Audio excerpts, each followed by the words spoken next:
ഈശോ മിശിഹായ്ക്ക് സ്തുതിയായിരിക്കട്ടെ.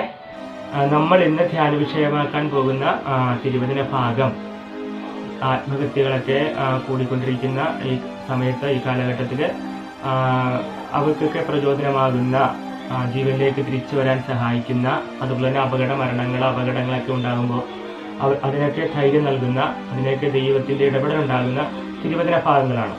ഒന്നാമത്തെ തിരുവചനം പ്രഭാഷകന്റെ പുസ്തകം 37-ാം അധ്യായം 16, 17, 18 തിരുവചനങ്ങൾ. ചിന്തയാണ് എല്ലാ പ്രവൃത്തിയുടെയും ആരംഭം.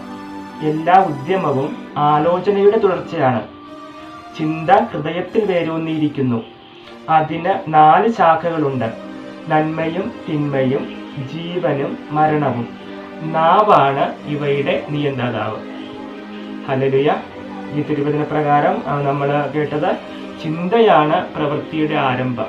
ഈ പൈശാചിക ശക്തികളൊക്കെ ഈ ചിന്തയാണ് ശക്തിയായി ഉണർത്തി ആത്മഹത്യയിലേക്കും മറ്റുള്ള പാപകരമായ സാഹചര്യങ്ങളിലേക്കും മനുഷ്യനെ നയിക്കുന്നത്.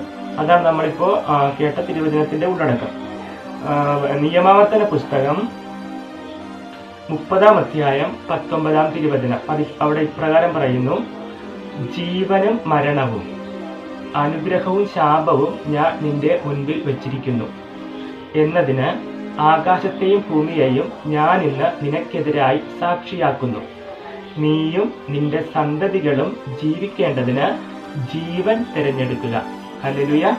ഈ തിരുവചന ഭാഗം നമുക്ക് ധ്യാനിച്ചുകൊണ്ട് ഈശോ പറഞ്ഞ മറ്റ് സുവിശേഷത്തിൽ പറഞ്ഞ യോഹന്നാന്റെ സുവിശേഷം 10-ാം അധ്യായം 10-ാം തിരുവചനത്തിൽ ഈശോ ഇപ്രകാരം പറയുന്നു: കള്ളൻ വരുന്നത് കൊല്ലാനും നശിപ്പിക്കാനും മോഷ്ടിക്കാനുമാണ്.